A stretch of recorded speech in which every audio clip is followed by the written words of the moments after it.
हर गांव में एक कहानी होती है और हर कहानी में एक सच जिसे लोग याद नहीं करना चाहते।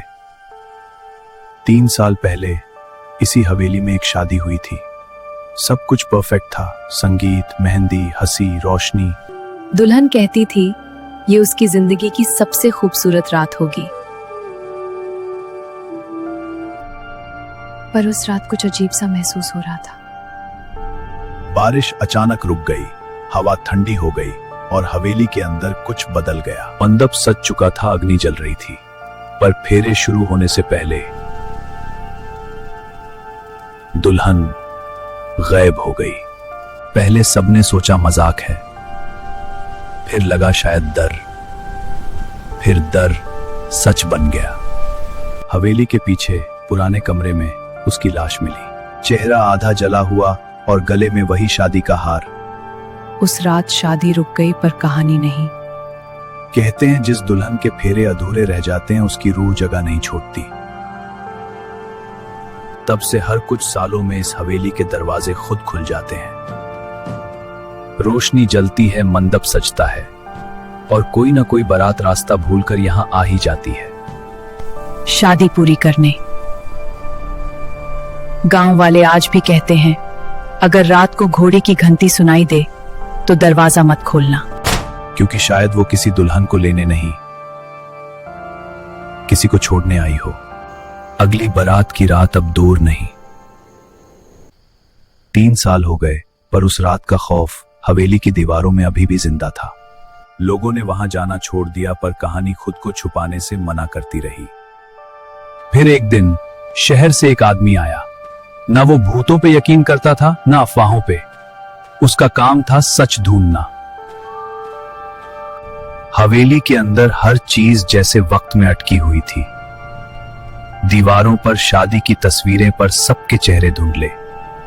वो उस पुराने कमरे तक पहुंचा जहां 3 साल पहले सब खत्म हुआ था। जमीन पर अब भी फूलों की सूखी पंखुड़ियां पड़ी थी।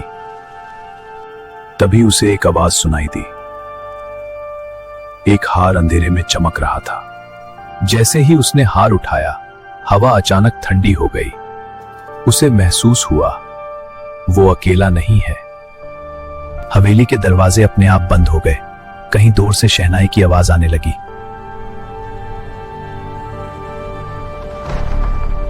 बाहर एक नई बारात रुक चुकी थी। किसी को नहीं पता वो कहां जा रहे हैं। न जाने क्यों सबका रास्ता यहीं मुड़ गया, जैसे कोई अनजानी ताकत उन्हें अंदर बुला रही हो। एक एक करके सब लोग हवेली की तरफ बढ़ने लगे। तब उसने उसे देखा। अग्नि के पास लाल जोड़े में एक दुल्हन खड़ी थी। वही चेहरा जो 3 साल पहले जल चुका था। उसे समझ आ गया, ये हवेली शादी नहीं करवाती, ये अपनी शादी पूरी करती है। जैसे ही बारात अग्नि के पास पहुंची, दुल्हन मुस्कुराई। इस बार फेरे अधूरे नहीं रहेंगे। पर सवाल ये है, इस शादी में दुल्हा कौन होगा? या फिर कोई बच भी पाएगा या नहीं? हवेली के अंदर वक्त जैसे रुक गया था। अग्नि के चारों तरफ खड़े लोग जैसे अपनी मर्जी से नहीं, किसी और के हुक्म से सांस ले रहे थे। मैं समझ गया हूं, अगर फेरे शुरू हो गए तो कोई भी यहां से जिंदा नहीं निकलेगा। उसने सबको रोकने की कोशिश की, पर किसी ने उसकी आवाज सुनी ही नहीं। तब मेरी नजर दूल्हे पर पड़ी। मंडप में खड़ा दूल्हा कोई और नहीं, मैं खुद था।